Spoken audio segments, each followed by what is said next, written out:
Salam alaikum rahmatullah ta'ala wa barakatuh. Nous allons... Oh là là, nous allons... Il est 22 heures, une heure inhabituelle, mais c'est le temps. Nous allons lancer notre direct du jour. Le Liptako Gourmand, évidemment, aura une place de choix dans notre intervention. Et puis, nous allons décortiquer ensemble un certain nombre d'actualités. Voilà donc le temps de vous laisser vous installer, le temps de vous laisser partager, le temps de vous laisser, n'est-ce pas, mettre au feu votre premier, le grain, installer le grain. Et puis nous allons commencer notre analyse. J'ai vu des gens des personnes qui m'ont envoyé des messages. Dire que ça fait, il y a un qui a tellement bien compté, ça m'a fait tellement rire. Il dit ça fait 72 heures, il ne m'a pas vu.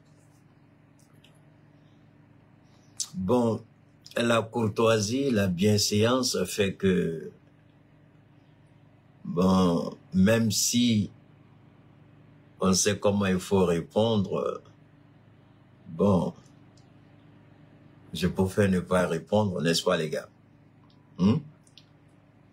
C'est ce que je dis souvent. Quand on est habitué à tellement prendre, on vient, on prend. Bon, le jour qu'on ne trouve pas, on dit il est où là? Parce qu'on est tellement habitué à prendre cadeau, on ne voit pas il est où. Oh là là, non, bon, j'ai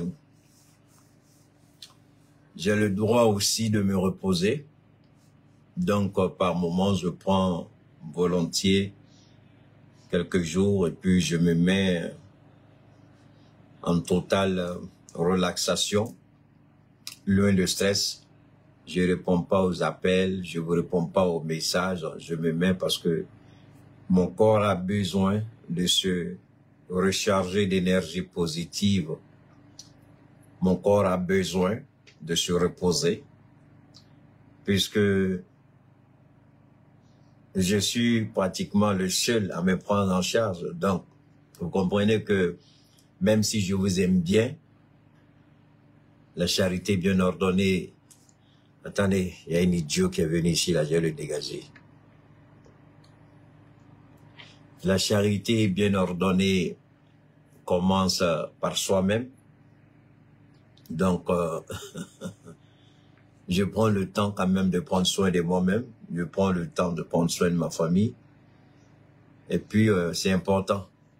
C'est important. On ne peut pas toujours venir sur les réseaux, parler. Surtout qu'on n'est pas payé. On le fait par amour pour le pays, par patriotisme. On le fait par engagement. Donc, il va de soi que de temps en temps, il est important qu'on prenne un petit repos. En tout cas, en ce qui me concerne, quand je sens que mon corps a besoin de repos, je ne m'emmerde pas trop. Je me retire carrément de tous les bruits. Et puis, je prends un petit temps de repos. Voilà, pour bien me reposer. Parce que faut pas faire plaisir aux gens. Les gens veulent te voir tous les jours. Tu es content, tu sors tous les jours, tu te brises. Personne ne va payer ta facture. Tu seras seul à l'hôpital encore en train de te casser la tête. Comment tu vas te soigner? Donc, tu n'écoutes pas les quand tu vois pas, on n'est pas tout ça là, c'est bien beau.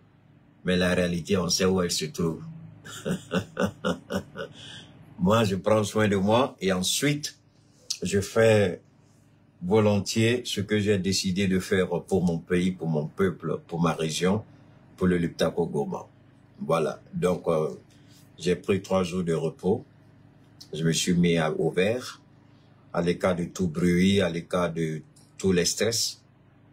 Je me suis mis complètement à l'écart, je me suis coupé pour me ressourcer.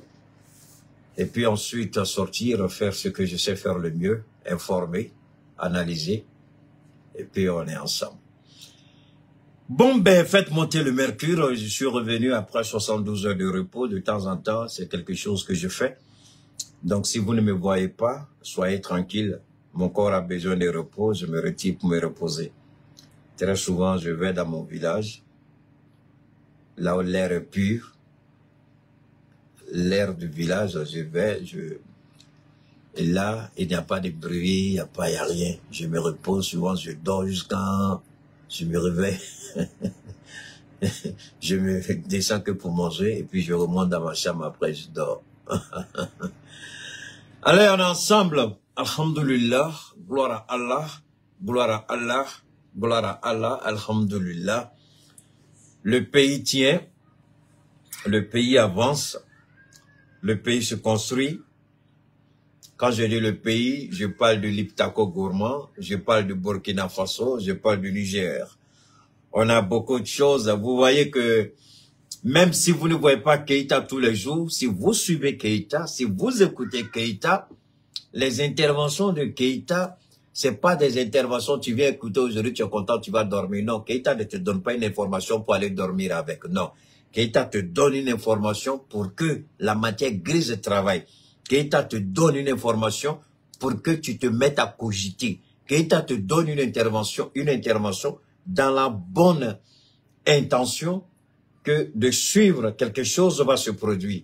Malgré que les 3 jours, j'étais au vert, au calme, mais j'ai vu que pratiquement toutes les analyses que j'avais eu à faire, il y a une nouvelle chaîne qui est créée, il y a une nouvelle chaîne digitale qui a fait une récupération magistrale sur un travail que j'ai eu à faire.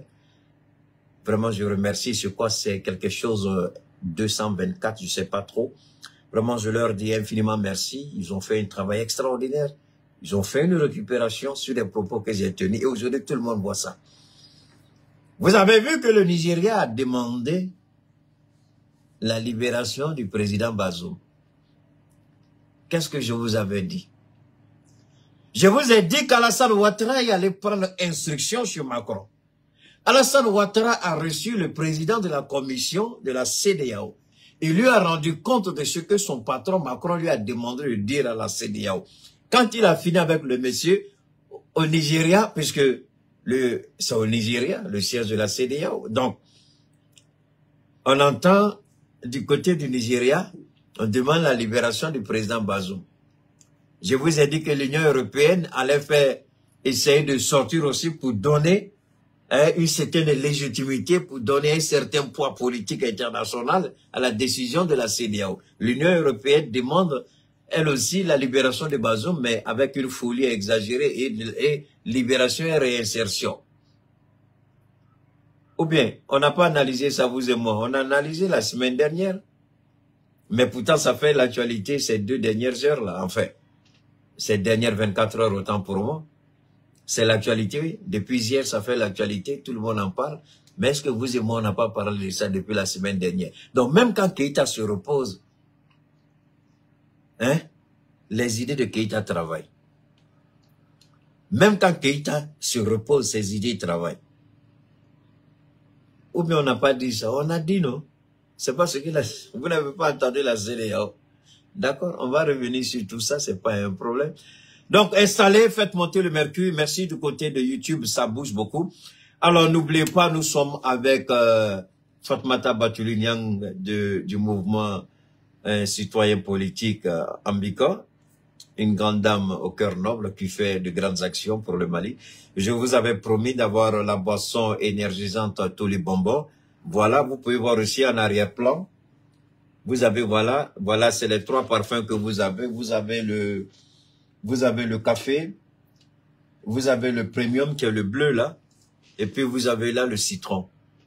Voilà, donc le tous les bonbons, vous avez maintenant, vous savez à quoi ça ressemble. Voilà. Donc nous disons merci infiniment à Fatmata Batoulignang pour le travail extraordinaire qu'elle fait, le travail qu'elle a bas. Et vous aussi, on vous demande de consommer, parce que là, ça, il consomme beaucoup. J'ai dit merci à mon jeune frère Cheba, du côté de Kati 24. Vendredi, j'étais sur son plateau, on a beaucoup discuté, on a beaucoup échangé. Bon, ben, c'était toujours par rapport à Sorogué, vous comprenez un peu, dans le Liptako. Ah, j'allais oublier. Il a oublié. Alassane Ouattara dit qu'il y a un coup d'État. Ou bien vous n'avez pas appris ça. Il paraît qu'il y a un coup d'État en préparation en Côte d'Ivoire à cause de Soroguio. Il paraît qu'Assimi Goïta a décidé de soutenir Soroguio pour faire un coup d'État. Il paraît que le capitaine Traoré, le général Tchani, tous ont décidé de soutenir Soroguio pour faire un coup d'État en Côte d'Ivoire. Quel est ridicule. Les gens sont pitoyables, c'est pas vrai. C'est ça qu'on appelle la politique. Mais avant de continuer, j'ai toujours l'habitude de dire un esprit sain dans un corps sain. Pour bien se sentir, pour bien se porter, pour vivre pleinement sa vie en bonne santé, loin des tralala des maladies, ou du moins c'est loin du stress des résultats et des analyses des médecins qui disent qu'il y a ceci, qui disent qu'il y a cela. Souvent, on dit même que vous êtes atteint d'une maladie incurable ou au stade terminal. Nous ne sommes ni Dieu, nous ne sommes ni prophètes, encore moins des anges. Voilà. Mais Dieu a doté cet homme-là de connaissance et de sagesse pour maîtriser la nature, les plantes de la nature. Il guérit par les plantes. Des plantes qui ne sont pas cultivées avec des produits chimiques. Non. Des plantes qui poussent dans la nature. Des plantes qu'on appelle dons de Dieu à l'humanité. Il utilise ces plantes-là pour guérir. Ces plantes-là, je le répète, ne grandissent pas, ne se développent pas avec des produits chimiques, c'est-à-dire des engrais. Non. Il va dans le fin fond de la forêt, il fait ses recherches, des plantes qui poussent de façon naturelle. Il arrive à reconnaître ces plantes. Telle plante, quand on fait le cocktail de telle ou telle plante, on peut guérir par exemple de la gonococcie, blénorragie, VIH-Sida, cancer terminal ou cancer rétrogradé ou cancer qui revient sous une autre cancer, mais comment vous dites, métastasé, quelque chose comme ça, ou encore problème de fibrome, problème de kyste, problème d'enfantement. Il dit, quand on fait le cocktail de telle ou telle plante, on peut guérir telle ou telle personne ou telle maladie. Donc, il utilise ces plantes pour guérir. Lui, il s'appelle Souleymane Sanogo. Il est bon dans son domaine, efficace dans son domaine. Il sait traiter, il sait guérir. Évidemment que nous sommes des êtres humains. Keïta, forcément, beaucoup de gens n'aiment pas Keïta. Beaucoup de gens aiment Keïta. Ça, c'est une certitude. J'ai toujours dit, sortons des considérations trop émotionnelles. Souvent, l'homme noir refuse qu'on lui dise la vérité. Et souvent, de la même manière que je suis sur les réseaux, souvent quand vous parlez, les gens trouvent que vous êtes sur la défensive ou vous êtes agressif. Alors que ça, c'est ma nature. Depuis que je suis né, depuis ma naissance, et mon père, même père à son âme, m'a toujours encouragé de rester tel que je suis. Alors, je ne vois pas pourquoi c'est quelqu'un qui quitte dans son petit coin, qui vient me dire je suis comme ça. Mais je m'en fous de ce que tu penses. La réalité, est-ce que ce que je dis, c'est la vérité? Si c'est la vérité, la façon dont tu prends cette vérité, c'est toi que ça regarde, moi ça ne me regarde plus. Maintenant, si cette vérité te fait tellement mal, le problème n'est pas moi à mon niveau, mais c'est à ton niveau, parce que tu as du mal à accepter la vérité. Si tu n'acceptes pas la vérité, tu vas vivre dans le mensonge. Aujourd'hui, tu vas voir Keïta comme étant la mauvaise personne, mais ce mauvais caractère que tu as en toi, qui t'empêche d'accepter la vérité, tu vas vivre avec, mais pas une autre personne. Chaque fois, c'est toi qui seras en conflit avec les gens parce que tout simplement, tu as du mal à accepter la vérité qu'on te dit. Parce que tu aimes être blagué, manipulé, tout ça. Ça, le Keïta n'a pas le temps pour ça. Il dit ce qu'il y a lieu de dire avec la plus grande simplicité et sans aucune crainte, mais seulement la peur et l'amour de Dieu. Le respect pour le prochain, ça s'arrête là. On peut respecter quelqu'un, mais en même temps dire la vérité. Keïta a toujours dit qu'il n'est pas diplomate. Alors qu'on sait que la diplomatie, c'est l'hypocrisie, c'est le mensonge, c'est la manipulation. Mais Keïta n'est pas cela. OK? Alors donc, M. Sanogo, il est prêt à vous aider, il est prêt à vous écouter. Il est prêt à vous faire des propositions. Il y a beaucoup de gens qui nous ont déjà contactés. Je crois qu'ils sont en train de suivre le traitement. Il n'y a pas longtemps, il y a quelqu'un qui m'a appelé, je crois, du Togo. Je crois qu'il avait une situation beaucoup trop compliquée depuis plus de 10 ou 20 ans. Il est allé à l'hôpital fatigué. Je crois que c'est une infection cutanée. Mais il a fait le traitement. Je crois qu'il y a une amélioration. Quand il m'a recontacté, je lui ai dit de renouveler sa commande. Parce qu'il y a des corps qui sont beaucoup réfractaires au traitement. Donc quand c'est comme ça, il faut faire peut-être 1 ou 2 fois la même commande pour pouvoir vraiment se sentir bien. Voilà, ce n'est pas le produit qui pose problème, mais le corps lui-même, il peut être réfractaire par moment. C'est ça qu'il faut comprendre. Alors, on va continuer. On reviendra, Inch'Allah, en long et en large sur le Damsa pour permettre aux uns et aux autres de bien comprendre comment le Damsa peut apporter un soulagement pour ceux qui sont dans le besoin. Alors, remercions le Seigneur pour la bénédiction, pour la grâce et la faveur qu'il nous fait. Que s'est-il passé? Que s'est-il passé? Ah, permettez-moi de revenir. Que s'est-il passé? Que s'est-il passé? Que s'est-il réellement passé? D'abord, la Russie est en train de marquer le Liptako gourmand de son empreinte indélébile. Keïta, qu'est-ce que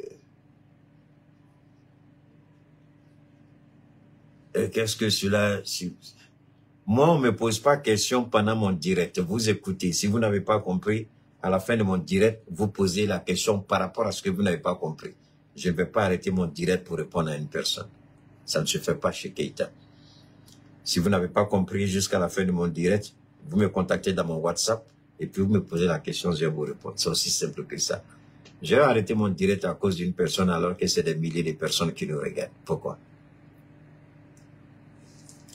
Alors donc, il est important dans un premier temps, il y a une information qui a circulé, je crois, hier, samedi, je crois, samedi, c'est pas le dimanche, hier. Le Burkina et le Niger ont quitté le G5 Sahel. On va commencer par ça. Mais je vous en prie,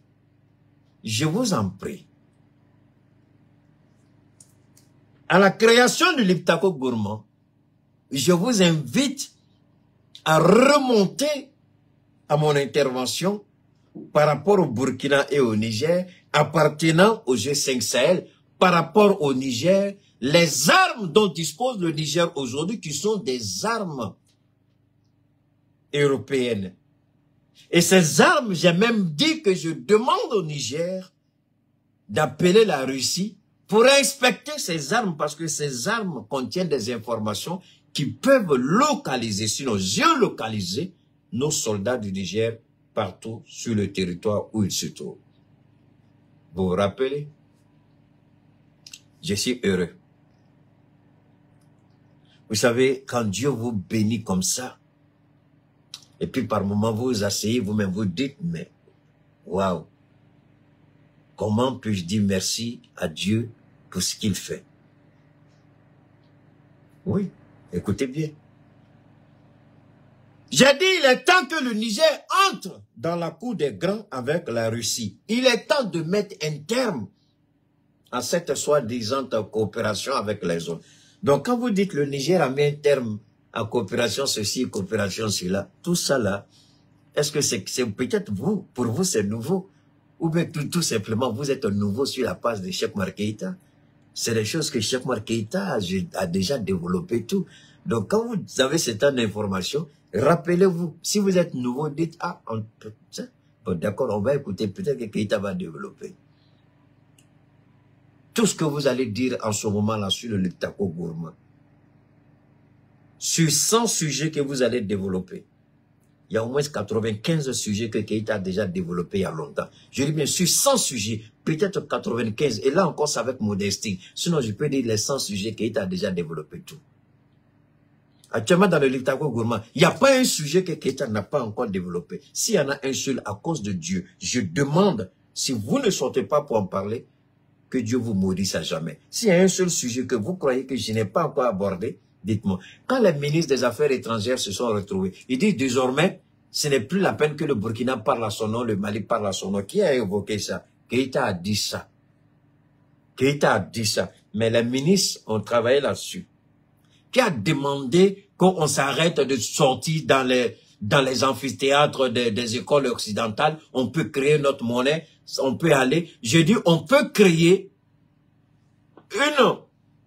un genre de fédération, mais qui tienne compte de certaines réalités. Est-ce qu'on n'a pas proposé maintenant la création d'une confédération? Donc maintenant, vous devez vous poser la question, quelle est la différence entre fédéralisme et confédération? Parce qu'il y a une différence. Les ministres des Affaires étrangères ont décidé la création d'une confédération. Mais est-ce que Keïta n'a pas développé? Donc dites-moi, quel sujet que les ministres de l'économie et des finances du Liptako Gourmand ont développé, que les ministres des Affaires étrangères ont développé, que les ministres qu'ils ont développé, tout ce que Keïta n'a pas déjà développé. Dites-moi un seul sujet. J'arrête le direct et puis je me retire de tous les réseaux. Donnez-moi un seul sujet. Donnez-moi un seul sujet. Il n'y en a pas. C'est pourquoi je dis que même quand Keïta se repose, ses idées travaillent. Alors, donc, on va continuer. On va commencer d'abord avec le G5 Sahel. Le Mali et le Burkina, ça fourlait. Le Niger et le Burkina ont décidé de claquer la porte du G5 Sahel. Oui, mais ils sont partis du G5 Sahel. Mais comprenons bien pourquoi ils sont partis du G5 Sahel. Pourquoi ils sont partis? C'est ce que Keïta avait demandé. J'ai lancé l'appel qu'il quitte le G5 Sahel. Parce qu'il y aura incompatibilité. Dans la simple et bonne raison que le Mali travaille avec la Russie. Et le Niger et le Burkina auront à travailler avec des armes de la Russie, avec la technologie russe. Mais le G5 Sahel, c'est à l'initiative de la France, il y aura forcément incompatibilité stratégique. Donc sur le plan géostratégique, il y a un problème. Il y a incompatibilité. Je dis, il est bon de quitter et puis de laisser la coquille vide. Comme Laurent Gbagbo a dit, il a donné le Front populaire ivoirien à Afin Guessan, c'est une coquille vide qu'il lui a donné. C'est la même chose. Le G5 Sahel aujourd'hui est une coquille vide. Le Mali est parti, il n'y a plus de substance. Le Burkina, le Niger viennent de partir. Donc ça ne reste maintenant que le Tchad et puis la Mauritanie. Ils vont s'entraider entre eux avec la France. C'était important que ces deux pays-là quittent. Attendez, donnez-moi une seconde.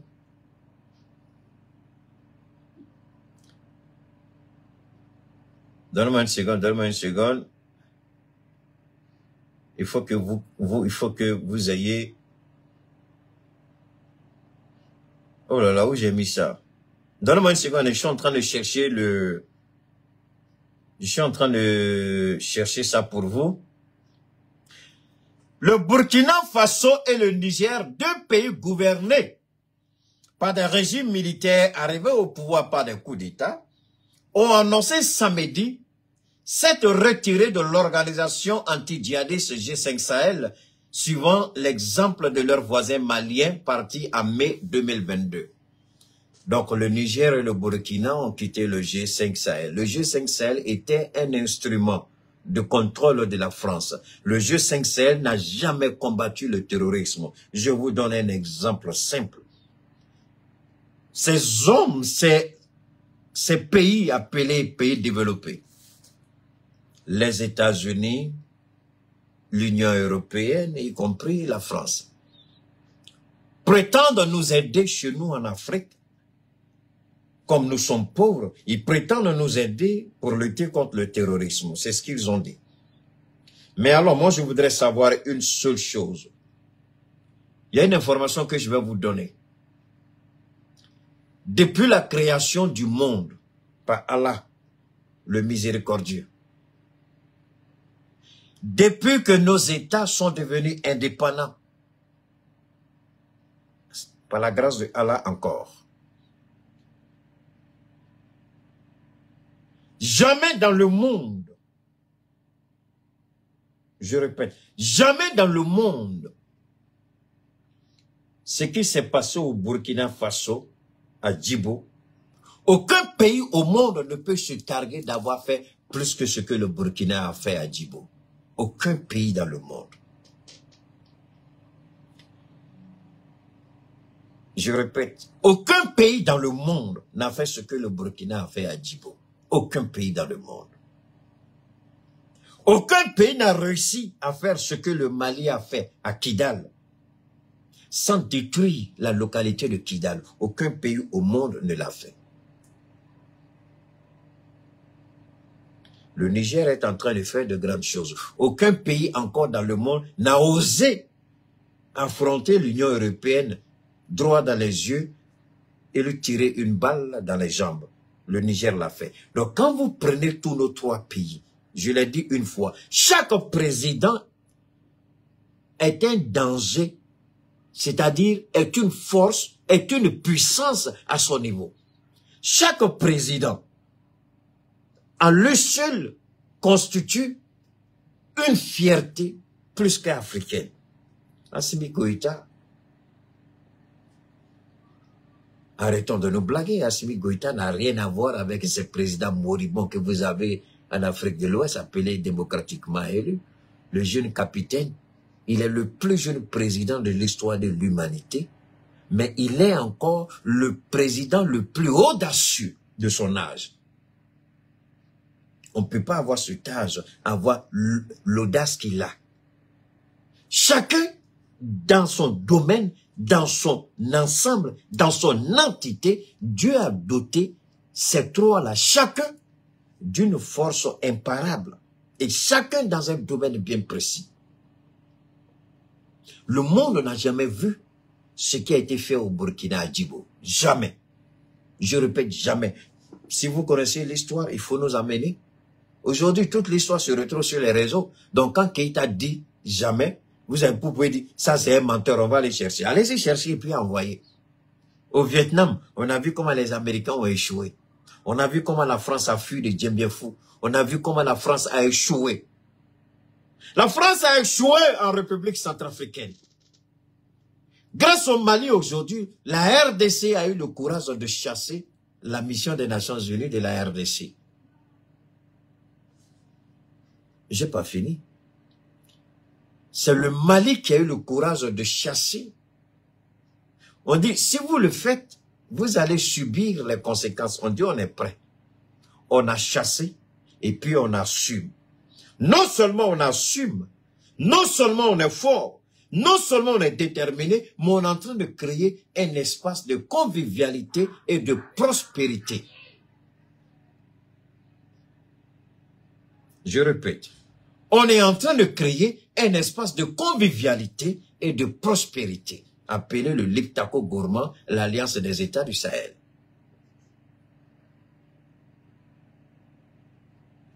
Keïta est un homme comblé.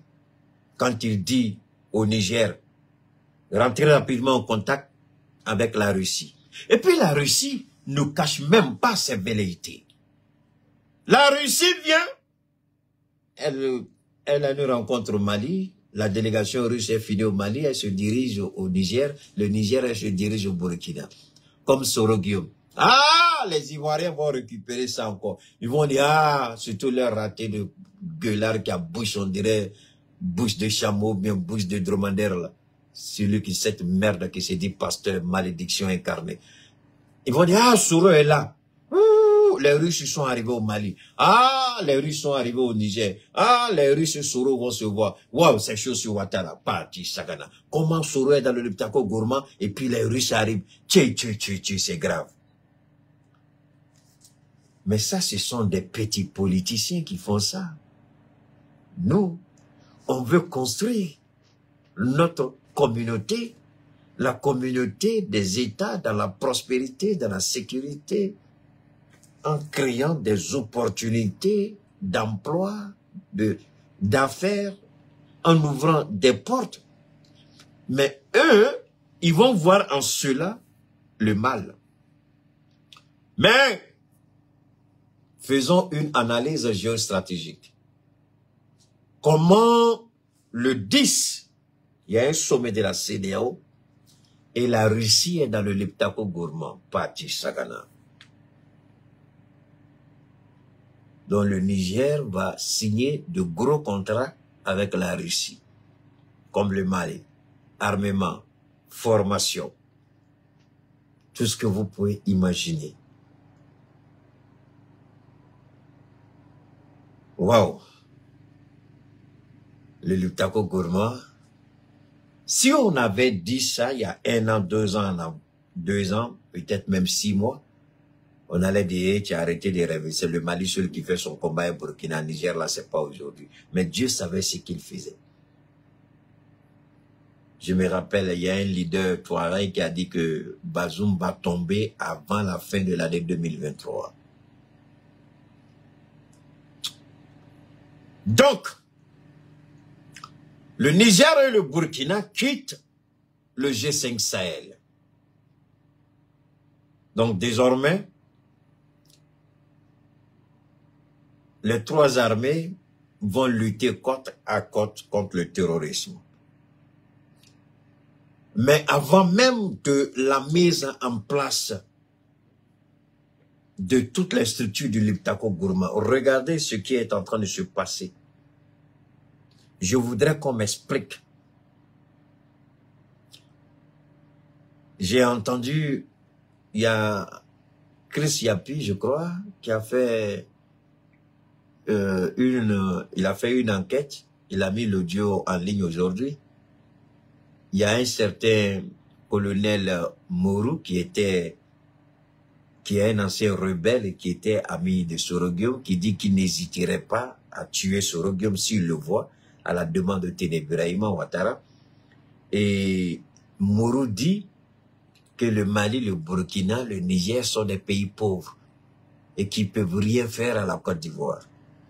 Et que la Côte d'Ivoire est mieux équipée, mieux armée que le Mali, le Burkina et le Niger. Bon, vous savez,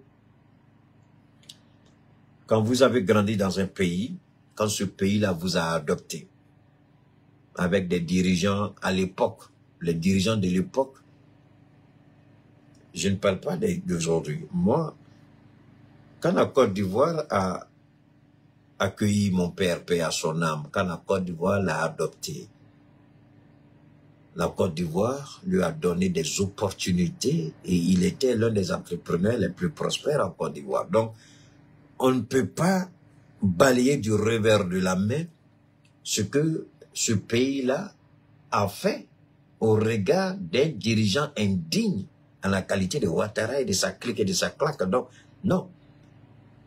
Maintenant, quand Mourou, il vient, il fait la grande gueule, je l'écoute, je le regarde. La rébellion, c'est une bonne chose. Mais là où lui, il a échoué en tant que rebelle, parce qu'il a échoué, il a fallu la France. Parce que si la France n'était pas intervenue, Laurent Gbagbo les aurait tous matés. Puisque c'était une rébellion qui était soutenue par la France, voilà pourquoi Licorne s'est interposé entre les rebelles et puis les forces de Laurent Gbagbo au niveau de Yamoussoukro.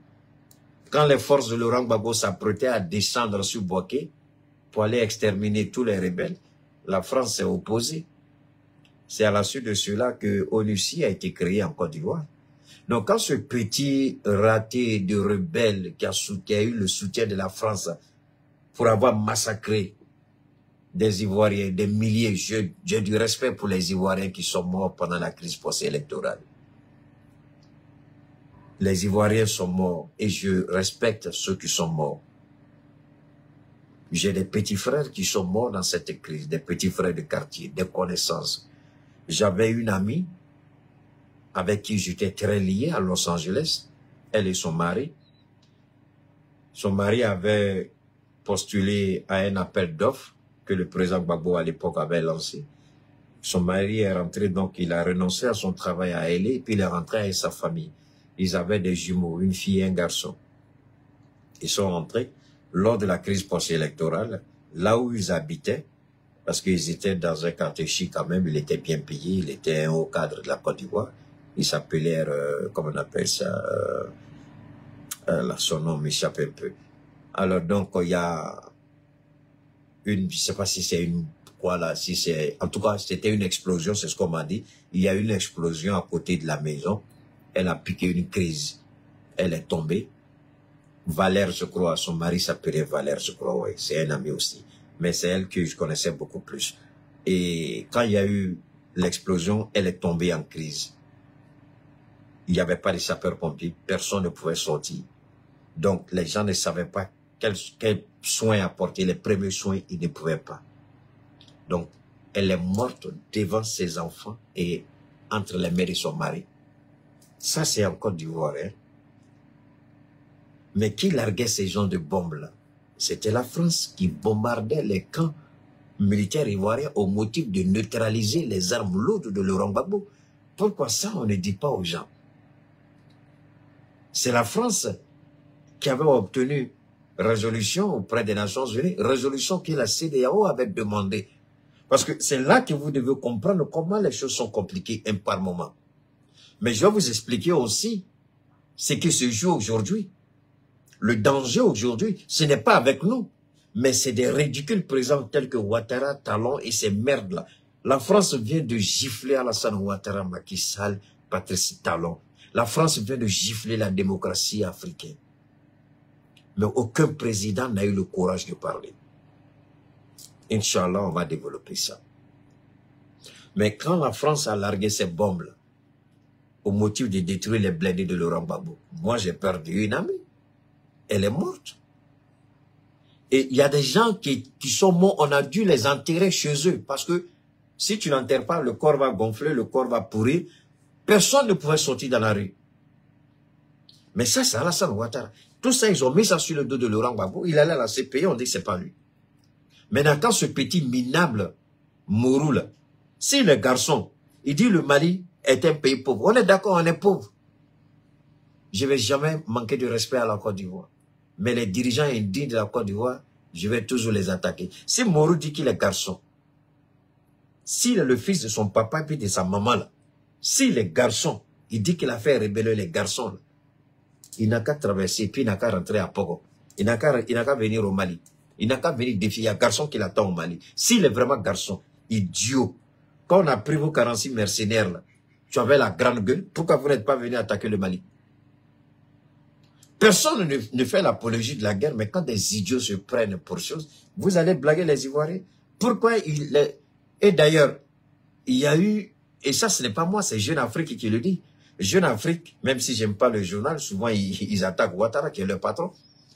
Jeune Afrique a dit que le service des renseignements militaires a déconseillé à Ouattara d'engager les troupes ivoiriennes. S'il engage les troupes ivoiriennes dans une quelconque intervention au Niger, il y aura un coup d'État en Côte d'Ivoire. Vous croyez que Ouattara a renoncé pourquoi? Il y a eu une enquête. Les militaires ivoiriens sont très remontés contre Alassane Ouattara. C'est la raison pour laquelle il a renoncé. On lui a dit, si tu fais une intervention, les soldats ils avaient déjà pris un certain nombre de militaires qui étaient déjà positionnés à Daloa. Je dis bien à Daloa. Et quand ils ont reçu la note du renseignement militaire ivoirien et français, les notes concordaient, on lui a dit, si tu les envoies, il y a un coup d'État. Si tu les envoies au Niger, il y aura un coup d'État. Donc Alassane, il a préféré préserver son fauteuil, il a préféré laisser Bazoum à son propre sort. Et ils ont renoncé. Donc les troupes qui étaient stationnées à Daloa, on les a démobilisées. On les a démobilisés. Alors, quand ce petit raté, ce vaurien de Mourou là, qui a tué des Ivoiriens, voilà des imbéciles qui doivent répondre face à la justice de l'histoire. Voilà des criminels qui ont tué des Ivoiriens. Et lui, il va dire que le Mali est un pays pauvre. D'accord, on est pauvre. Si tu es garçon, si vraiment tu es le fils de ton papa puis de ta maman, tu es sûr que tu es garçon, il faut venir au Mali, on t'attend. Si on est pauvre là, tu vas savoir ce qu'un pays pauvre peut faire à un pays qui se dirige. Idiot. Nous, on a terrorisé les terroristes aujourd'hui. Mais j'ai fait un développement avec quelqu'un. Je vais vous faire ce petit développement rapidement. Les terroristes, il y a un système que la France va se... Aujourd'hui, la DGSE sera très énervée contre moi. Donc, faites monter le mercure. La DGSE sera très énervée. Élysée sera très énervé. Et la France sera très en colère. Parce que ce que je vais vous dire, très peu de personnes, et je peux le dire, personne ne vous l'a encore dit sur les réseaux. Vous ne l'avez pas encore entendu. Ce que je vais dire, personne ne l'a encore dit. Je suis le premier à le dire. Si vous avez déjà entendu, s'il vous plaît, venez me dire qu'il en a déjà entendu. Les terroristes, il y a une rivalité entre les groupes terroristes. Et les terroristes n'aiment pas rester à la même place sans agir. Si vous êtes leader d'un groupe terroriste, vous devez chaque fois publier des vidéos de propagande. Les attaques, les victoires, les attaques, les menaces. Donc chaque fois, vous devez vous mettre en scène par la propagande. C'est là que vous gagnez en crédibilité en tant qu'organisation criminelle et terroriste. Vous gagnez en crédibilité auprès des autres terroristes. Parce que vous faites la propagande, vous attaquez, vous gagnez. Vous attaquez, vous gagnez. Et puis vous exhibez ce qu'on appelle les trophées de guerre. Voilà comment le terrorisme fonctionne. Ça, c'est un premier élément. Comprenez bien ce que je dis. Deuxièmement, si le terroriste n'agit pas, si le terrorisme reste sur place, le terroriste ne fait rien, le leader, automatiquement, on commence à le bouder. Vous devenez la cible des autres organisations terroristes.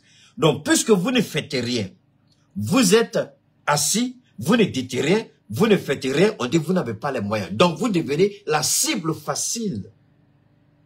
Vous serez tout de suite phagocyté, c'est-à-dire un groupe va vous attaquer pour récupérer vos soldats.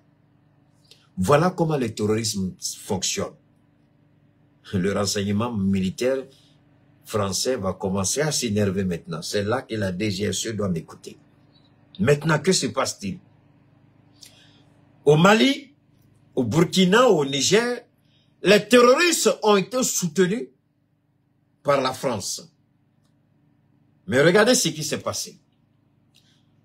Avant l'attaque de Djibo, il y a eu une dernière attaque aussi au Mali. Au Mali, on est en train de... Avant l'attaque de Djibo, avant la prise de Kidal, le gouvernement français est sorti pour dire le Mali sera un califat. Dans les semaines à venir, le Mali sera divisé. Le Mali, il y aura la montée en puissance de l'insécurité. Qu'au niveau du renseignement français, devant la commission défense du Sénat, ils disent que le renseignement français n'a pas échoué, n'est pas passé à côté. Ils ont vu les choses venir, mais l'information qu'ils peuvent donner aux sénateurs, le Mali va tomber, le Burkina va tomber, le Niger va tomber, parce qu'il y a un regroupement qui est en train de se faire. C'est ce qu'ils ont dit aux sénateurs. En ce moment-là, nous avons pris maintenant conscience du danger. On dit, ah bon, d'accord. Mais entre-temps, le Mali s'était organisé depuis bien longtemps. Depuis le jour où le Mali a demandé à la Russie de partir, ça fourrait. Depuis le Mali a demandé à l'aménagement de partir, depuis ce jour, le Mali était déjà connecté, le Mali était balancé sur le réseau information. Je vous l'ai toujours dit que le Mali a été basculé, le renseignement militaire malien a été basculé sur le satellite militaire russe, sur un des satellites militaires russes il y a longtemps. Je vous l'ai dit il y a longtemps. Si vous ne me croyez pas, allez fouiller. Je vous mets au défi, allez fouiller. J'ai dit donc, personne n'arrivera à intercepter nos communications. Et on va les laisser se berner, croire qu'on n'a pas les moyens qu'il faut pour mieux les détruire. C'est ce qui explique la victoire de Kidal. Donc, la France dit cela, et en même temps, la France, maintenant, active son réseau terroriste. On a déjà donné l'information de façon officielle, on a donné l'information au Sénat, on a donné l'information sur les réseaux sociaux, on a donné l'information sur les plateaux de nos télévisions officielles. Donc maintenant, vous avez les informations, vous aussi à votre niveau, vous avez les armes, on vous donne les renseignements, allez attaquer. Voilà comment la DGSE a travaillé avec les terroristes. Bien entendu, c'est l'Élysée qui a demandé. Donc, la France a déjà essayé d'officialiser, croyant que les terroristes allaient atteindre leurs objectifs. Et la France avait déjà donné l'information au niveau de la commission de défense du Sénat, à l'Assemblée nationale, sur les plateaux de télévision. Mais entre-temps, Maintenant, ils poussent les terroristes à l'action. Voilà ce qui s'est passé dans nos États, au Mali, au Burkina. Mais nous savions, donc nous nous sommes préparés par rapport à cette situation. Donc, le Mali gagne à Kidal. Ils sont dépassés. Et ils se retrouvent, c'est pas possible. C'est pas possible. Comment cela a pu arriver? Maintenant, c'est eux maintenant qui fabriquent la narration, le communiqué des mouvements rebelles terroristes du nord du Mali. Donc, c'est à partir de Paris, ils disent que c'est un repli stratégique. Que parce que les drones maliens ont pilonné leur position. Ils n'avaient pas le choix, mais c'est la guerre. Dans la guerre, on utilise tous les moyens. Et d'ailleurs, qui nous a si bien montré l'utilisation des drones? Ce sont les Américains, ce sont les Français, ce sont les Occidentaux. Et on a vu l'efficacité des drones dans la guerre russo-ukrainienne. Donc nous en avons nous aussi fait usage. Et d'ailleurs, j'étais l'un des sympathisants à crier sur tous les toits, utilisons nos drones, mettons nos drones à profit. J'étais celui qui criait surtout après l'attaque du bateau Tombouctou.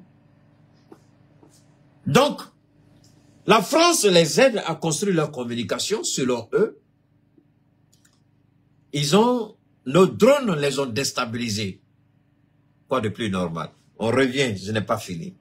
Au niveau du Burkina Faso, comme ils ont fui Kidal, ils ont perdu Kidal, la puissance de feu du Mali, ils ne pouvaient pas, ils ne s'y attendaient pas.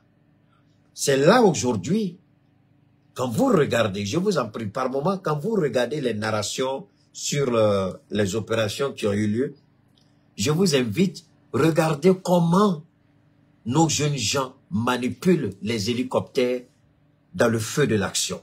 Vous croyez que dans ces hélicoptères-là, qui les pilote? Ce sont des jeunes burkinabés, ce sont des jeunes maliens. Les avions, il faut regarder comment nos avions font les prouesses. Il faut les regarder. Mais j'ai regardé ces enfants-là en train de manipuler ces hélicos. J'ai dit, eh Dieu, si je pouvais peut-être avoir 20 ans en arrière, 30 ans en arrière, devenir pilote d'hélico aussi. J'envie ces jeunes gens. Je dis, voilà la fierté du pays. Et dit, leurs parents doivent être fiers d'eux. Et nous sommes fiers d'eux. Mais vous voyez ces enfants-là, comment ils font monter les avions. Et puis ils viennent, ils font de ces... Ah non. Et puis vous restez tranquille. Vous dites, merci à nos présidents. Et ça, ils n'ont pas vu venir. Ni l'Occident, ni l'Union européenne, encore moins les terroristes. Donc, ils ont vu la puissance de feu du Mali. Ils se replient. Maintenant, la France dit d'accord. Le Mali, on met en scène. N'oubliez pas, je vous en prie. Ils ont dit, on va faire un repli stratégique. Je vous ai toujours dit que Keïta est un disque dur, intarissable, illimité. Les données ici sont intarissables et illimitées. Et chaque fois quand le besoin se fait sentir, Dieu ouvre une porte de disque dur et puis ça vient devant. Qu'est-ce que le communiqué des rebelles et terroristes soutenus par la France a dit? Un repli stratégique. On a l'habitude de dire, pour mieux sauter, il faut reculer. Donc, ils se replient sur le Burkina. Voilà le repli stratégique. Ils se replient sur le Burkina. Ils se replient sur le Burkina. Ils se réorganisent. D'autres viennent du Tchad. D'autres viennent de la Mauritanie. D'autres viennent du Nigeria. Ils se mettent ensemble à peu près 3000 terroristes. Ils prennent la direction de Djibo. C'était ça le repli stratégique des criminels qui ont été chassés de Kidal et du Mali.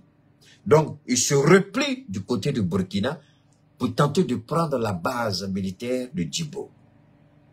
La France avait déjà, n'oubliez pas, la France avait déjà annoncé la prise de Djibo sur les médias officiels devant le Sénat et l'Assemblée nationale.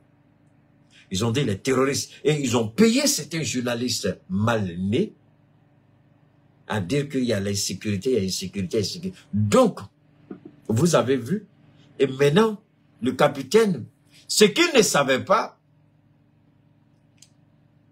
on avait déjà négocié des missiles on avait négocié des armes qu'on n'avait pas encore utilisées. Donc, il y avait des armes qui étaient gardées en réserve, puisqu'on était informé de ce qui allait se passer à Djibo. Donc, nous aussi, on s'est préparé en connaissance de cause et en conséquence. Parce que ce sera la dernière attaque de grande envergure des terroristes sur le sol burkinabé dans le Liptako Gourma.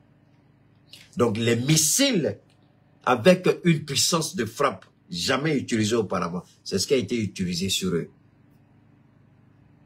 Voilà, vous avez vu les images de ces gens calcinés. Alors, quand ce petit raté de Mourou, là, ancien rebelle criminel qui a éventré des femmes enceintes, qui a tué des gendarmes, quand il vient parler, il n'a qu'à savoir. S'il pense que la Côte d'Ivoire est riche, on les attend. C'est pas compliqué. C'est pas un souhait. Mais il y a ce qu'on appelle la légitime défense. Si vous nous attaquez, on va se défendre. Mais cet idiot, il ne faut pas lui en vouloir, c'est un illettré. Pourquoi j'ai appelé Soro Guillaume pour être leur porte-parole? Parce qu'il était le seul qui peut bien parler français et qui comprend beaucoup mieux. La plupart d'entre eux, là, ils ne comprennent rien à rien. Il y a même un dozo qui est dedans, connaît Zakaria. Donc, c'est des gens qui ne sont pas instruits. Il n'est pas instruit. S'il était instruit, s'il était vraiment instruit, il allait se garder de dire certaines choses. Quand tu regardes aujourd'hui les relations entre la Russie et le Liptako Gourma, il allait fermer sa grande gueule qui pue la merde parce qu'il ne sait même pas de quoi il parle. Aujourd'hui, nous avons des armes dans le Liptako Gourma. On a des missiles aujourd'hui. Tirés, ça peut balayer au moins la moitié d'une de nos capitales dans l'Afrique de l'Ouest. On a un missile aujourd'hui dans le Liptako Gourma. Vous le lancez, il y a la moitié d'une capitale, en tout cas francophone. Je ne vais pas dire quel pays, mais aujourd'hui, on a ce missile qui peut raser une partie d'une de nos capitales. Donc, ça, ce n'est pas, on ne se vante pas. On a les preuves.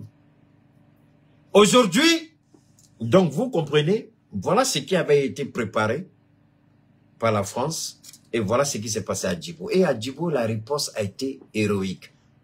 À Djibo, ce qui s'est passé, le monde n'a jamais vu ça.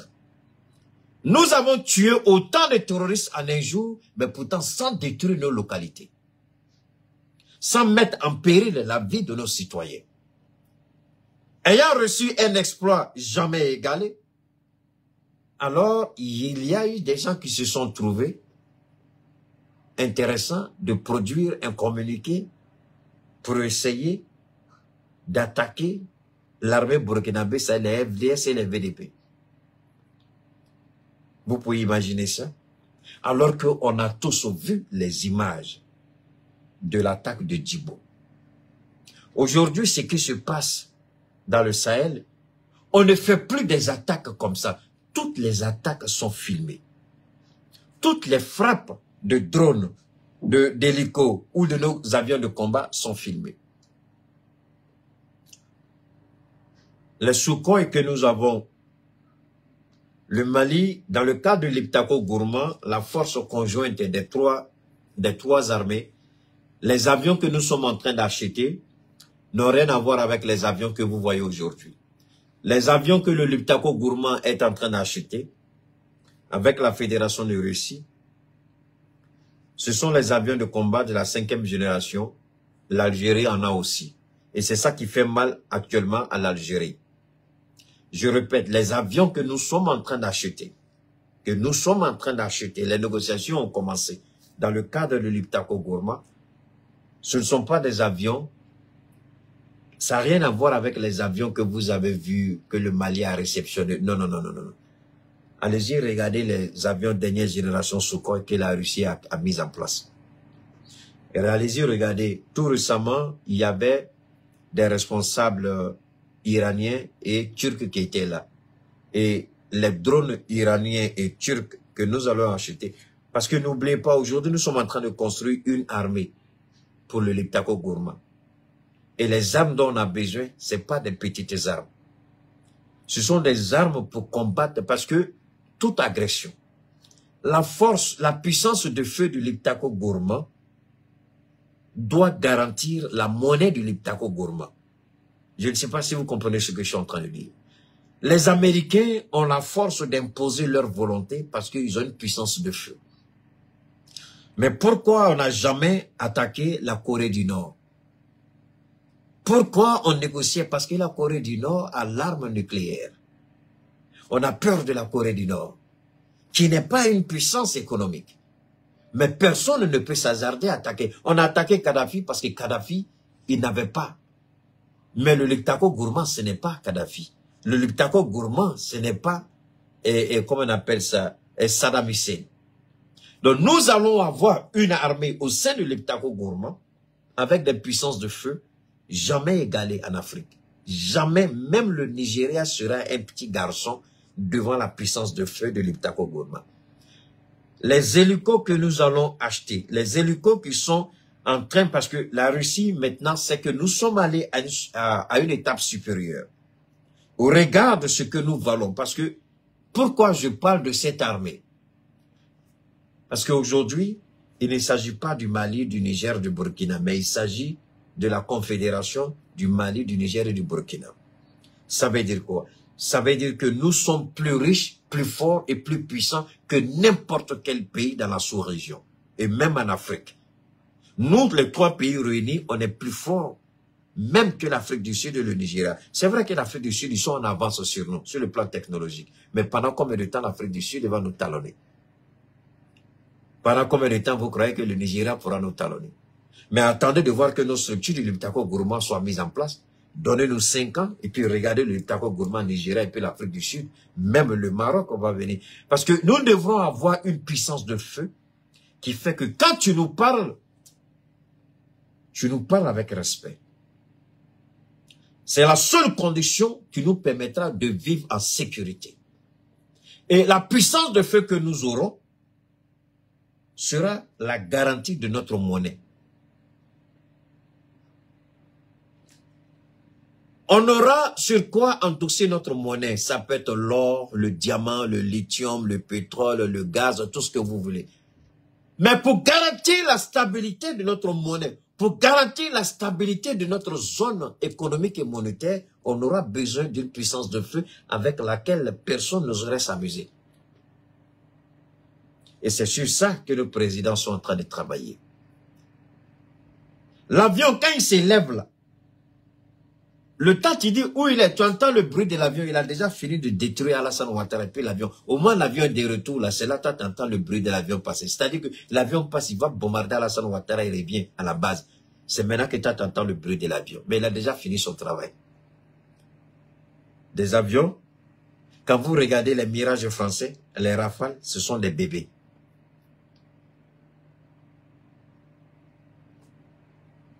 On aura une plateforme au niveau des 3 frontières où on va créer une base en collaboration avec la Russie. Une base qui sera équipée de missiles de longue portée. Je dis bien des missiles de longue portée et des missiles qui peuvent frapper n'importe quel État dans n'importe quel pays dans le monde. C'est avec ça que nous sommes en train de négocier en ce moment avec la Russie. Mais comment tu es au courant de tout ça? Laissez. C'est ce que je dis toujours. Laissez ça et puis attendez de voir. La base qui sera mise en place en collaboration avec la Russie, c'est une base de lancement de missiles qui peut frapper n'importe quelle capitale si tu nous menaces. On a besoin de ça pour notre stabilité.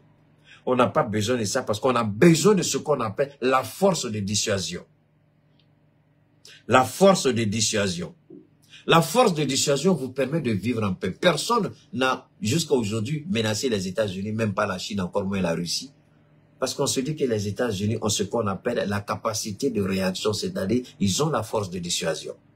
Et nous avons besoin d'une force de dissuasion pour stabiliser notre zone, pour stabiliser notre monnaie, pour stabiliser notre marché. On n'a pas besoin de petites armées. C'est pourquoi ce petit raté de Mourou là qui parle là, il ne connaît rien à rien. Il peut continuer à parler, mais ils ne savent même pas. Je vous ai dit la dernière sortie que j'ai faite, j'ai dit vous n'avez même pas une idée de ce qui est en train de se préparer dans le Liptako Gourma. C'est plus grand que n'importe quelle imagination. Même moi, je ne fais que parler qu'une petite infime partie. Je ne parle qu'une petite partie. On n'a même pas une idée exacte de ce qui est en train de se jouer. La Russie est arrivée aujourd'hui, hier autant pour moi, au Niger. Maintenant, la CEDEAO veut exiger la libération de Bazoum. J'ai vu, il y a un mouvement au Niger qui a demandé que il faut que le Niger montre sa bonne foi pour négocier. Que le Niger peut libérer Bazoum, mais Bazoum n'ira dans aucun autre pays. Il propose que si le Niger libère Bazoum, que Bazoum soit en résidence surveillée, soit au Mali, soit au Burkina. Mais il n'ira dans aucun autre pays. C'est ce que eux ils proposent. Moi, je comprends qu'on veuille discuter. Moi, je comprends qu'on veuille négocier. Mais si le Niger, c'est ma modeste contribution, je ne suis pas en contradiction avec ce que le mouvement citoyen du Niger a proposé. Mais je voudrais faire ma petite analyse. Si le Niger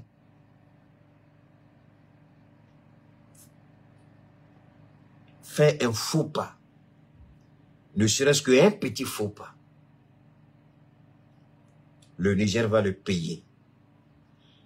Je pense que la libération de Bazoum n'est pas une option en ce qui me concerne. Ce n'est pas une option. Le Niger peut négocier de tout. Parce que quand vous dites Bazoum peut aller au Burkina ou au Mali, est-ce que Bazoum est en prison? Ce que nous on a demandé, Bazoum, à moins que je me trompe, Bazoum n'est pas en prison. Il est en résidence surveillée. Ok. On ne peut pas libérer Bazoum comme ça. S'ils veulent que... Parce qu'il faut obtenir quelque chose de Bazoum. Quand ce mouvement citoyen dit que le Niger doit montrer sa bonne foi, je comprends, mais on n'a pas la même vision politique. Libérer Bazoum aujourd'hui, ce sera la pire erreur du Niger. On peut armer aujourd'hui, on peut préparer aujourd'hui une intervention. Le président légitime du Niger, Bazoum, ordonne une intervention militaire. Maintenant, moi, je voudrais que les jeunes gens là, au Niger, qu'ils expliquent au peuple du Niger comment ils vont empêcher cela. Bazoum, on ne peut pas libérer Bazoum. Ce n'est même pas une option. Moi, je dis au général Tchani de ne pas libérer Bazoum. Si Bazoum veut réellement être libéré, alors qu'on propose la solution Alpha Condé, la solution Ibrahim Baka Keïta, paix à son âme, la solution autre président, que Bazoum donne sa lettre de démission. Dès l'instant où Bazoum va donner sa lettre de démission, sa libération peut être envisagée. Je dis bien peut-être envisagée, possibilité. Mais tant que Bazoum ne va pas signer sa lettre de démission, parce que là aussi, il faut rendre les choses compliquées. Si aussi facilement on laisse Bazoum, Wallahi billah, ils vont préparer une intervention contre le Niger. Parce que la CEDEAO a dit, vous avez entendu le raté commissaire politique de la CEDEAO qui dit que l'intervention militaire est toujours d'actualité. Mais nous savons que ce sont des bêtises, ils n'ont pas les moyens. Ils ne peuvent pas aujourd'hui aller à une intervention militaire. L'effet de surprise est terminé, ils n'ont pas les moyens. Et nous sommes aujourd'hui beaucoup plus renforcés. Nous avons aujourd'hui beaucoup plus de moyens, nous avons beaucoup plus de détermination. Donc, quelle intervention? Mais libérer Bazoum, président en fonction, depuis quand dans le monde vous avez vu? Moi, je me pose la question, comment ces jeunes gens-là, ils ont réfléchi, et puis ils font une telle proposition. Je crois qu'ils ont fait une conférence de presse hier, et puis demandent, moi je pense que c'est une erreur de leur part. C'est une grave erreur de leur part. Une grosse erreur de leur part. Très grave. Il ne peut pas dire ça. Bazoum, tant qu'il refuse de démissionner, on ne le libère pas. Si la CEDEAO veut la libération de Bazoum, que la CEDEAO négocie pour que Bazoum signe sa démission. S'il signe sa démission, dans ces conditions-là, il devient un citoyen honnête, on n'a plus besoin de le garder. S'il ne démissionne pas, il ne sera pas libéré. Si la CEDEAO veut sa libération, que la CEDEAO obtienne sa démission. Monsieur le Président Tiani, je sais que je suis écouté au niveau du Niger. Voilà ma proposition, elle est toute simple, elle n'est pas compliquée. L'Union européenne dit libérer et réinsérer Bazoum. La CEDEAO veut nous manipuler. Avant toute négociation, Bazoum libéré. La France, d'Alassane Ouattara, la France d'Emmanuel Macron ont déjà donné leur position à la CEDEAO. Mais nous n'allons pas tomber dans le piège de la CEDEAO. Il n'y a pas de libération possible tant que Bazoum ne démissionne pas. Voilà ma position.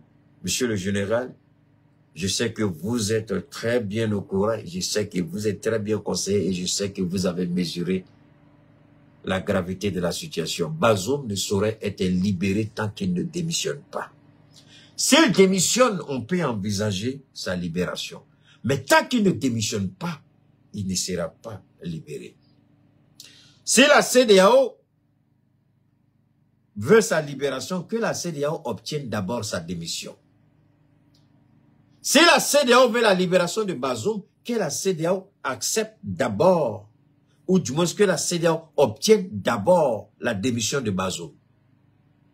Je répète, si la CEDEAO veut la démission de Bazoum, et ça fera la libération de Bazoum, que la CEDEAO obtienne d'abord la démission de Bazoum. Dans ces conditions-là, si on obtient la démission de Bazoum, demain matin on le fait sortir du Niger, c'est fini. S'il ne démissionne pas, il ne sera pas libéré.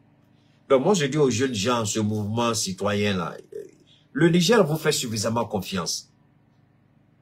Arrêtez parce que moi je ne suis pas contre vous. Mais si j'étais au Niger, j'allais dire que vous êtes ennemis du peuple. Vous ne pouvez pas dire ça. On a essayé de faire évader Bazoum. On a essayé de faire évader Bazoum. Imaginez sur l'instant si l'évasion avait réussi. Alors, vous ne pouvez pas venir dire, montrer que nous sommes de bonne foi, il faut libérer Bazoum. Libérer Bazoum, un ancien président, sans qu'il ne démissionne. Mon ami, ou bien vous connaissez la politique, vous vous impliquez, ou bien vous ne connaissez pas la politique, vous vous taisez. Ne manipulez pas le peuple du Niger. Si vous ne connaissez pas, taisez-vous. Taisez-vous. Vous ne pouvez pas demander à la transition de libérer un ancien président qui n'a pas rendu sa démission. Est-ce que vous connaissez les implications? Vous ne connaissez même pas les implications. Vous ne connaissez pas les implications. Ce que vous avez dit est grave et dangereux même d'ailleurs. Alors donc, le Mali et le Burkina, voilà c'est ici, le mouvement de la société civile nigérienne M62 propose aux autorités militaires du Niger la libération de l'ancien chef de l'État, Bazoum, avec comme pays d'accueil le Mali ou le Burkina Faso, deux pays alliés de Niamey. Cette demande inédite ressort d'une déclaration de presse qu'a lu le président du mouvement Abdoulaye Seydou ce dimanche 3 décembre 2023 concernant la demande de la libération du président déchu Mohamed Bazoum, dont le retour au pouvoir n'est plus une exigence de la CEDEAO. Le mouvement propose à l'État du Niger de donner la possibilité à ce dernier de choisir le Mali, mais il n'a rien compris. Non, il faut refuser. Bazoum, il démissionne d'abord. Si Bazoum veut réellement sa liberté, qu'il démissionne. J'insiste, qu'il démissionne. Quand il va démissionner, en ce moment-là, on peut voir dans quelle mesure peut-être il sera libéré. Mais d'ici là, ce n'est pas possible. Alors, il y a, n'oubliez pas, les États-Unis aussi. Les États-Unis, leur ambassade est allée présenter sa lettre de créance au ministre des Affaires étrangères du Niger. Donc, les États-Unis reconnaissent le Niger désormais, les autorités du Niger désormais, comme étant des autorités légitimes. Alors, je répète, la nouvelle ambassadrice des États-Unis au Niger est allée présenter sa lettre de créance au ministre des Affaires étrangères du Niger. Donc, les Américains reconnaissent désormais les autorités de la transition comme étant les autorités du Niger. Ça, c'est un premier point. Deuxièmement, On a vu Emmanuel Macron par rapport au sommet COP28 serrer la main du président putschiste du Gabon, l'ancien vendeur de drogue. Alors moi, la question que je voudrais qu'on m'explique, comment Emmanuel Macron a giflé le vieillard de 82 ans, un président criminel dont la mémoire est vide, la moralité est caduque, l'intégrité zéro. Sinon, est-ce que Alassane Ouattara, s'il a un peu de dignité, est-ce qu'Alassane Ouattara se sentirait à l'aise dans sa peau, voir le président Macron serrer la main du général Clotaire, président putschiste du Gabon, et exiger du Mali, du Burkina, du Niger, certaines choses qui sont quand même... Et surtout, lui-même, il a contribué à criminaliser le Niger, Alassane Ouattara. Posons-nous la question. Posons-nous la question. Comment Emmanuel Macron danse avec Clotaire, le général Clotaire, président du Gabon, le reçoit à la COP28 aux Émirats Arabes Unis, en face de Macky Sall, Patrice Talon, Alassane Ouattara, et en même temps, ils attaquent le général Thierry. Quelle est la crédibilité de ces présidents-là? Quelle est la crédibilité de Ouattara? Quelle est la crédibilité de Macky Sall? D'ailleurs, lui, il n'a aucune dignité, puisque lui, c'est le futur employé d'Emmanuel Macron, dont lui, c'est la merde, c'est la déchéance morale, la décadence morale, c'est la déception et en même temps la risée du Sénégal, Macky Sall. Donc, quand vous regardez ce gueulard aujourd'hui, chaussures des talons, mais attendez, quand Macron reçoit le général Clotaire, pour eux, c'est normal. Il n'a pas le droit de... Donc, la France, aujourd'hui, c'est pourquoi je dis, si ces présidents voyous, criminels, irresponsables, sont des marionnettes entre les mains de Paris, parce qu'aujourd'hui, Macron est en train de montrer à la face du monde que la CEDEAO est la chose de la France. Macron, à travers cette rencontre avec Clotaire, le général vendeur de drogue du Gabon, Macron démontre que la CEDEAO est sa chose. Que les présidents Ouattara, Macky et Salteux de Talon sont des présidents marionnettes soumis à sa volonté. Sinon, quel président avec une dose d'honnêteté, de probité, d'honorabilité peut regarder ce que Macron a fait et puis ne pas réagir? Quel président dans le monde peut accepter ça? C'est pourquoi aujourd'hui, nous avons dit merci, plus rien ne sera comme avant. Personne ne viendra nous imposer quoi que ce soit. Personne ne viendra nous effrayer. Personne ne viendra nous manipuler. Personne ne viendra imposer quoi que ce soit. Désormais, c'est le Liptako gourmand. On n'est pas rentré dans les grands détails. On a fait une présentation générale beaucoup plus succincte aujourd'hui. Mais soyez tranquilles, on aura le temps de développer tout ça. Mais soyez sereins. Comment? Je vous invite à réfléchir avec moi.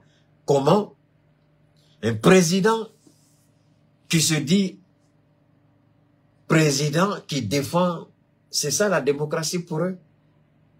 Donc la démocratie, c'est la pire dictature. La démocratie, il n'existe pas de démocratie. C'est le mensonge. C'est le mensonge. Il n'y a pas de démocratie. Quelle est cette démocratie qui dit à un vilain président, à un voyou président de recevoir un putschiste et de dire non aux autres? Alors donc, ce n'est pas, en réalité, ce n'est pas le droit à la démocratie, mais c'est ma volonté. Donc, ma volonté prend cause et effet. Ma volonté devient, comme on appelle, droit de fait. Donc, la légitimité démocratique n'existe plus. C'est ma volonté. C'est ma volonté. C'est ma volonté. Donc, ma volonté, il n'y a pas de démocratie. Macky Sall, s'il avait une petite dose de dignité, il allait comprendre, mais attendez, à quoi joue Macron? Si Ouattara avait une petite dose de probité, de dignité, au regard de son âge, il allait dire, mais attendez, à quoi joue ce petit président? Si Talon qui a la grande gueule, qui piaille, qui gueule, qui nous demande d'oublier notre passé, qui nous demande de faire un trait sur la colonisation, qui nous demande d'ignorer qu'on a été barbarisé, qu'on a été violenté, qu'on continue de nous voler, s'il est assez idiot pour oublier son passé, nous ne le suivrons pas. Mais tout cela, ils regardent ce qui se passe, ils ferment les yeux. On va où avec ça?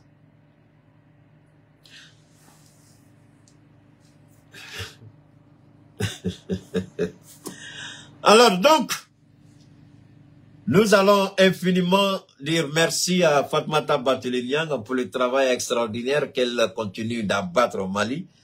Et en même temps, à Caille, je crois qu'il y aura une grande cérémonie à Caille. Il y aura lancement, je crois, du 26 décembre au 10 janvier. Mais je vais revenir avec la date exacte demain.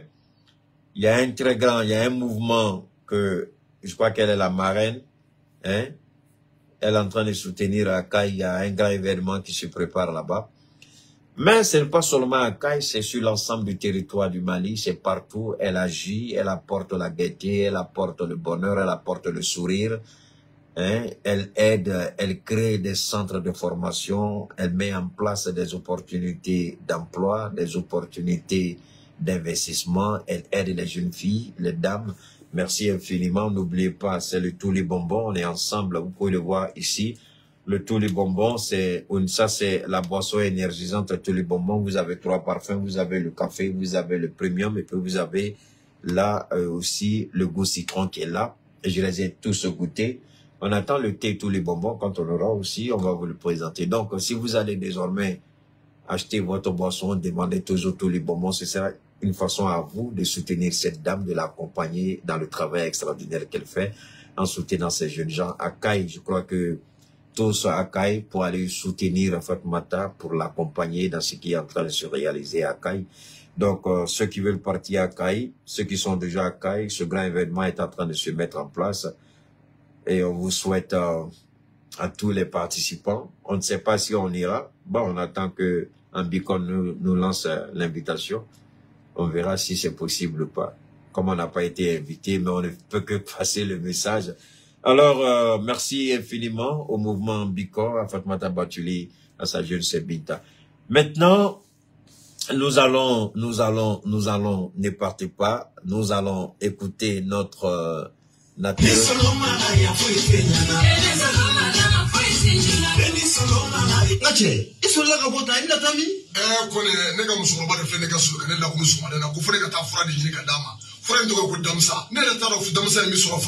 Kode akame shene foge ka furade ma mu me fere nura FM na comme so tiendo fura nkai ko so fura to ko de ko damsa kabine fura soro wati na na fiara ne do bana dro meta dota ka damine mo julisira bela jilen fura me boli a bela jilen mo ko me fle ne ro dumuni manga ine ro kuma eti fili oma nere de shine foke ay fen fura na abe fenke min ka juguni nimbe mo dondola ne do ma do ya tirmuso shuka kene ka fura nka ka kasa musarwa ko ko ale danta de muso ka kono dumi mbancho la nga dara la dongile ay bidon kile sa o ko fa na bidon duru de sa sisa ne no kerate ka sababu ke ala ne de infrakel kama ala baraka la bi ne ya e jamana nyemo ko sira ka papier ta ka di amananga mango carte professionnel o tike ganza ni ko make koti don frei bana mana ki farakolo fan o fanfe abe du ka sama ka bo farakola pe ki la fa ka ke ina fo ibolo choko damsa franda ki kado o ko fe anye segasegeli ke frawere la kerengere ne yara ina fo diabete ani tension ka tege da abana kisa yere ka wala sa anga se ka mogo nafani ayi ko fara damsa ko inka ni ala sona ma anga se ka mogo bo u ka digun kono ko ne ndiko amma mu yoro ka ja sona fo ke aka telephone numéro mi so mu balma ke aka daga tufusira o besiro o to dore i mogo bala amana ke mu nyi fura ko nyi fo ata si mogo rema i se ka sona fo ke ka yere wuli 75 01 63 95 walma 66 11 78 49 no ka gele mamma il se qui se fa bribri katamu e jangna bugu borofantra era krefla la e jama asna foga ingali ke mama la bela jili mayro ila Alors, donc, c'était le message de notre naturothérapeute. Je vous le disais, il a la maîtrise des plantes, il a la connaissance des plantes. C'est pas des plantes qu'on fait grandir avec des produits chimiques, c'est-à-dire de l'engrais, tout ce que vous connaissez. Non, ce sont des plantes qui elles-mêmes grandissent de façon naturelle. Donc, il va dans le fin fond de la forêt, il va à la recherche de ces plantes, il les reconnaît, il met ces plantes-là ensemble, il crée un cocktail de plantes. Ensuite, il met en place les différents traitements. Quelle que soit la maladie, quelle que soit la durée de la maladie, quels que soient les pronostics des médecins, quel que soit le cas désespérant que cela peut paraître, parce que souvent on dit c'est stade terminal, souvent on dit beaucoup de choses, mais je dis toujours, la vie appartient à Dieu. Le souffle de vie, c'est Dieu. Si Dieu dit que cette maladie-là ne va pas vous emporter, si vous avez la chance d'écouter ce message, contactez-nous. Si tel est le cas, on vous donne la posologie, on vous donne le traitement d'abord, la posologie, ensuite la préparation, tout ça autres, et vous-même, vous verrez le changement. Ce produit, il est bon. Je le dis, il est 100% naturel. Il n'y a pas d'ingrédients chimiques, ni directement, ni indirectement. Il n'y a pas de drogue, ni directement, ni indirectement. C'est un produit 100% naturel. Ce sont des cocktails de plantes qui ont été préparés par rapport au cas. Ça peut être la drépanocytose, ça peut être le sida, le VIH-sida, ça peut être les kystes, le fibrome, ça peut être le cancer, ça peut être l'insuffisance rénale, ça peut être infection rénale, ça peut être infection pulmonaire, infection cardiaque, ça peut être des douleurs neuromusculaires, ça peut être des problèmes d'audition ou encore même des problèmes de vue. Vous pouvez avoir la cataracte, il y a tellement de maladies, mais il a sa particularité, c'est de soigner. Il peut avoir aussi des infections cutanées, des allergies cutanées, tout ça et autres, des problèmes de conception, des problèmes de réaction au niveau de la libido de l'homme. On peut avoir des difficultés à ce niveau. Donc, si vous nous contactez, on se fera le plaisir de vous proposer le traitement qui va avec. Je le dis, c'est une gamme de 15 produits. Je répète, Damsa, c'est une gamme de 16, autant pour moi, 16 produits. Oui, nous avons mis en place tout récemment le traitement du VIH-Sida. Je répète, nous avons mis en place tout récemment le traitement du VIH-Sida, l'hépatite B, quelle que soit la nature du cancer, cancer stade terminal, cancer ceci, cancer cela, cancer de l'utérus, cancer des reins, cancer du cerveau, cancer au niveau des os, cancer du sang. Contactez-nous, on vous propose en tout cas la solution mise en place par M. Sanogo.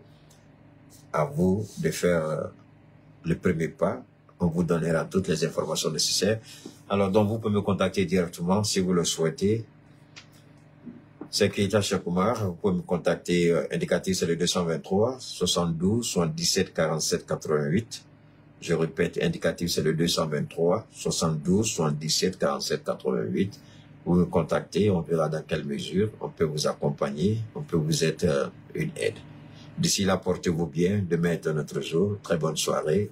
Pour ceux qui sont dans la nuit, très bonne journée. Pour ceux qui sont dans la journée, cela dépend du fuseau horaire. Merci, on garde le contact et à très bientôt.